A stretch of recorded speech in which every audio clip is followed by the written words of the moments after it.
تعالوا معايا النهارده بقى جولة مشتريات من عند العطار كده، وهنشوف ال600 جنيه دول هيجيبوا لنا ايه. مشتريات بسيطة واساسية جدا للبيت، فيها كل حاجة، وهنحاول بقى نستفيد من كل جنيه على قد ما نقدر. يلا بينا نشوف جبت ايه، وهل ال600 جنيه كفوا ولا الاسعار فاجئتني. يلا بينا نشوف الجولة بتاعتنا. طبعا اول حاجة ما تنسوش تصلوا على النبي في الكومنتات، تدعوا البابا بالرحمة والمغفرة، اللهم امين يا رب العالمين. وكمان ما تنسوش تحطوا لايك للفيديو وتشتركوا في القناة لو لسه مش مشتركين. ويلا بينا نبدأ الفيديو. اللهم صل وسلم وبارك على سيدنا محمد وعلى اله وصحبه اجمعين. ازيكم عاملين ايه؟ يا رب تكونوا بخير في احسن حال. يوم جديد وفيديو جديد، ويلا بينا نشوف النهارده الفيديو بتاعنا بيتكلم عن ايه. طبعا زي ما شفتوا كده في مقدمه الفيديو، النهارده كده مشتريات من عند العطار. اول حاجه بدات بيها بقى مكرونات، وبصوا حاجات كتير قوي جبتها، يعني ما شاء الله جبت كذا حاجه ب600 جنيه. وكمان هي في حاجات منها هتكفينا للفطار، في حاجات هنحتاجها في الغدا، في حاجات هنحتاجها في العشاء. فدي كده ايه، مشتريات كده يعني. بصوا النواقص اللي عندي بصراحة نزلت جبتها كلها من عند العطار، وهقول لكم بقى كده جبت ايه خطوة بخطوة. وكمان هقول لكم الاسعار، علشان لو انت لسه هتنزلي تجيبي الحاجة اللي ناقصاكي تكوني عارفة الاسعار كويس قوي، وما تنزليش بقى كده ايه وتتفاجئي من الاسعار. لا، تكوني بقى ايه واخدة وقتك كده معايا، وعرفتي كل حاجة انا هجيبها بكام، علشان لما تنزلي تجيبي حاجات منها تكوني عارفه الاسعار ايه، وتكوني مرتبه ميزانيتك قبل ما تنزلي، وتكوني كمان محدده انت هتجيبي ايه بالظبط، وتكتبيه بالورقه والقلم، علشان ما تنزليش وتجيبي حاجات بتكون زياده، وفي نفس الوقت انت مش هتستفادي بيها زي ما انت ما كنت متوقعه الحاجات اللي انت هتجيبيها. يعني مثلا ممكن تكون انت عايزه تجيبي، محتاجه بس زيت، وعندك جزء صغير من السمنه، فتنزلي تلاقي السمنه عليها عرض او خصم او كده، تقومي جايبه وتجيبي حاجات بالزياده، وتلاقي نفسك بتأثري في حاجة تانية أساسية انت محتاجاها حاليا يعني. فتعالوا بقى بينا كده نبدأ نشوف المشتريات بتاعتنا. أول حاجة كده جبتها، جبت سمنة وجبت زيت. أنا محتاجة الاتنين، عندي الاتنين في البيت بس عندي بكميات قليلة، فمحتاجة اللي أنا أجيبهم. جبت كيلو من السمنة، وجبت كمان كيلو من الزيت، واللهم صل على النبي. وبرضه ما كانش عندي دقيق خالص، ودي اول مره تحصل ان انا بيتي كده يكون فاضي من الدقيق. عايزه اقول لكم الدقيق ده من الاساسيات اللي المفروض تكون موجوده في كل بيت، انت في اي وقت ممكن تعملي بيه اي حاجه، سواء بقى مثلا هتدخلي في مكرونه بشاميل، هتنضفي بيه مثلا طيور عندك، هتعملي مثلا مخبوزات كده سريعه للولاد، هتعملهم صينيه كيكه كده على العشاء او على الفطار. فلا، دي ده بصراحه حاجه من الحاجات الاساسيه اللي بتكون موجوده في كل بيت. فانا كده جبت زيت وجبت سمنه وجبت دقيق، وكمان كان في عرض على الجبنه دي. تقريبا العلبه اللي هي نص كيلو دي عامله 17 جنيه، فهي اوفر كتير من انواع تانية.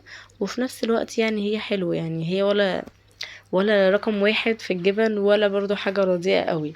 فهي ايه يعني سعرها حلو على قد مستواها وطعمها يعني. فجبت بقى اللهم صل على النبي، جبت كمان علبة ماجي، وجبت كمان رز بسمتي. وده بقى ايه، حاجة من الحاجات اللي انا بحب تكون موجودة منها في البيت على طول، خصوصا بقى انه ينفع مع الفراخ واللحمة وكمان اكلات كتير. يعني الرز البسمتي ده بصراحة ما ينفعش نستغنى عنه كمان. وطبعا ما ينفعش اكون عند العطار وانسى الماجي، لان مكعب صغير منه بيساعدني اظبط طعم اكلات كتير، وخصوصا الرز والمكرونة. طبعا باقي المشتريات بقى ايه هنشوفها دلوقتي مع بعض. ما تنسوش بقى تحطوا لايك للفيديو واشتركي في القناه لو لسه مش مشتركه، وفعلى زر الجرس علشان يوصلك كل فيديو جديد انا بنزله. ولو انتم من اخواتي وحبايبي اللي معايا على القناه من بدري، طبعا مش هقول لكم يعني على الكلمه الحلوه اللي بستناها منكم، دي حاجه ايه، يعني مش عايزه كلام كتير. وطبعا لو انت من اخواتي وحبايبي الجداد معايا على القناه، ما تنسيش برضو تقولي لي ان انت جديده معايا عشان ارحب بيكي في الفيديو الجاي واقول اسمك كمان. يلا بينا بقى ايه نبدأ مع بعض كده باقي المشتريات. اللهم صل وسلم وبارك على سيدنا محمد وعلى اله وصحبه اجمعين. طبعا اهم حاجه الصلاه على النبي كده في كل خطوه بتعمليها، سمي الله في كل حاجه كده بتطلعيها عندك. بصوا يعني الحاجات دي صدقوني بتفرق كتير قوي في البركه وفي الرزق وفي الخير اللي ربنا بيوريهولك. كمان جبت باكو شاي، بس محمد كان فاتحه كده سنه من الجنب علشان يعمل كوبايه شاي، وكان عايزها ضروري اللي هو ايه هعمل شاي دلوقتي، انا هعمل شاي دلوقتي. فكنت جايبه كمان باكو شاي، وجبت كمان اللهم صل على النبي، جبت كمان ذرة فشار، وده حاجة من الحاجات الأساسية للتسالي بقى ايه للولاد طول السنة، مش طول الصيف بس. طول ما احنا قاعدين كده بالليل لازم تكون في ايه حاجة كده يعني تحلية بقى، نعمل حاجة حلوة، نعمل حاجة حادقة كده زي الفشار كده، بس بيكون مسلي جدا وطعمه حلو جدا والأولاد كمان بيحبوه، وده أصلا مفيش اختلاف عليه يعني. جبت كمان مكرونة اسباجيتي، ودي كمان حاجة برضو من الحاجات اللي احنا بنحبها قوي، ضروري تكون المكرونة المصلصة بتاعتنا دي تكون بالمكرونة الاسباجيتي، يا اما مكرونة اسباجيتي يا اما مكرونة اللهم صل على النبي. الخواتم برضو بنحبها شوية، والاساسي عندنا بقى المكرونة البشاميل. المكرونة القلم دي يا جماعة دي لازم تكون موجودة، عشان في اي وقت كده احنا ممكن نقوم نعمل صينية مكرونة بشاميل كده صغيرة نتعشى بيها للغدا، بصراحة بتبقى حلوة جدا. جبت كمان رز بسمتي، زي ما قلت لكم الرز البسمتي ده ما اقدرش استغنى عنه، فجبت بقى نصين، في نوع بيكون ب70 جنيه وفي نوع بيكون ب80.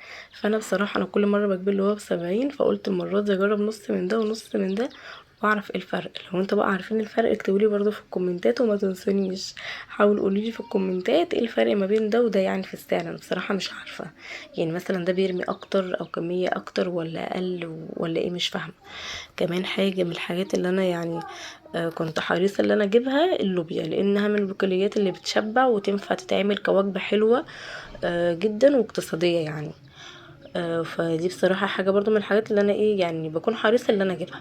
ودي جبت منها نصين، كنت عايزة اجيب فاصوليا بس نوع الفاصوليا ما كانش حلو، فقلت خلاص بدل ما هركن النص خالص بتاع الفاصوليا فلا انا احطه واجيب بيه اللوبيا. واللوبيا يا جماعة كانت عاملة 80 جنيه الكيلو. هقول لكم الاسعار سريعا عشان انا حاسه ان انا سرحت كده ونسيت اقول لكم الاسعار. السمنه عامله 120 جنيه الكيلو، والزيت عامل 80، واللوبيا كمان عامله 80. المكرونات كلها عامله 24 جنيه، ودي الكيلو عامل 22.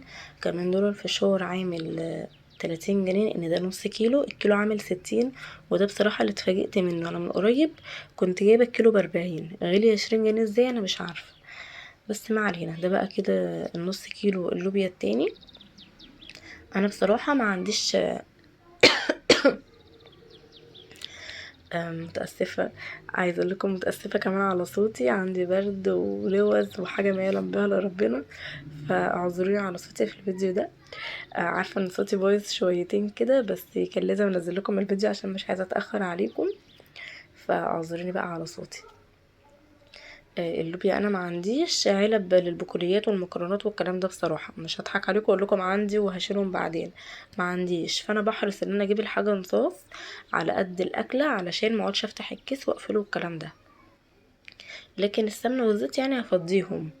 والماجي كمان بخليها بالعلبه بتاعتها دي، ان عندي علبه كده كنت بحط فيها الماجي، بس الغطا بتاعها كل شويه يتفتح فخنقتني، فقلت لا اخليهم بالعلبه زي ما هما يعني. اللهم صل على النبي. كمان المكرونه جبت برضو نصين، لان انا مش هعمل الكيلو كله على بعضه، بصراحه بيكون كتير علينا وهيتهدر منه لو حاولت اعمل الكيلو على بعضه يعني. فبرضو المكرونه القلم جبتها نصين. وبصراحه انا دايما بحاول يعني اما انزل اشتري الفلوس تتوزع على حاجات مختلفه بحيث اطلع باكبر استفاده ممكنة من الميزانية يعني. قوليلي بقى في الكومنتات ايه اكتر حاجة من المشتريات دي بتستخدموها في بيوتكم، وايه الحاجات اللي كنتوا هتزودوها لو كنتوا مكاني يعني. بس كده بقى، اتمنى الفيديو النهارده يعجبكم، وطبعا لسه بقيت الفيديو معانا يعني، اوعوا تقفلوا على كده، كملوا الفيديو للنهايه تكسبوا فيها ثواب. فيلا بقى بينا كده ايه.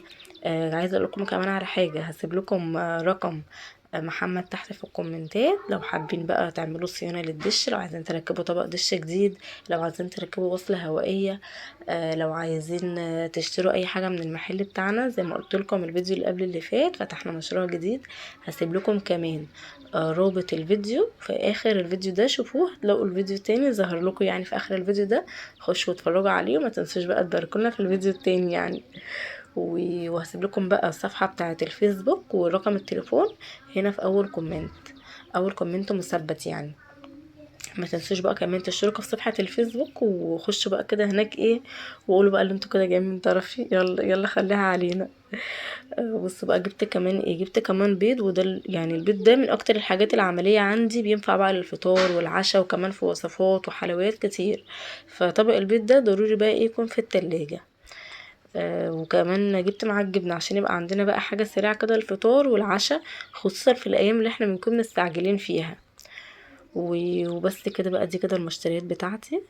اتمنى الفيديو النهارده يعجبكم. وبس كده خلاص خلصت الفيديو.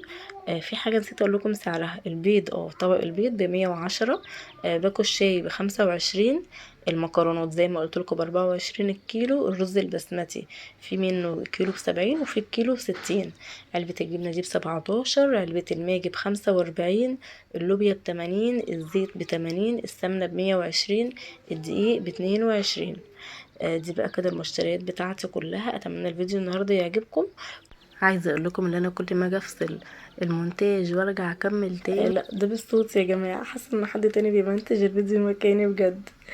فخدوا بقى عليا معلش الفيديو ده كده، والفيديو الجاي الله اعلم هيكون صوتي الظبط بقى ولا لسه تعبانه بقى. دوري في الكومنتات، ربنا يكمل شفايا على خير، لان بجد تعب اللوز ده صعب جدا جدا جدا، ربنا ما يكتبه على حد بجد، صعب ما بيروحش بالساهل. فالحمد لله باخد مضاد الحيوي وباخد العلاج بتاعي، وربنا بقى يكمل شفايا على خير كده واخف بسرعه.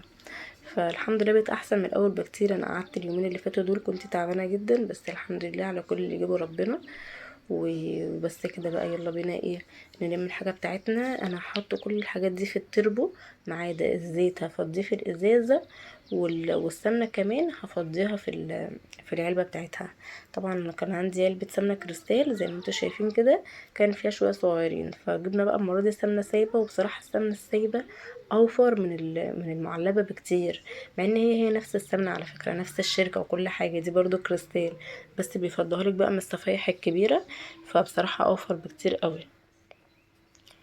هفضي بقى كده السمنه في العلبه بتاعتها، والمكرونات بقى زي ما انتوا شايفين كده حطيتها كده كلها فوق بعض علشان ادخلها دلوقتي على التربو.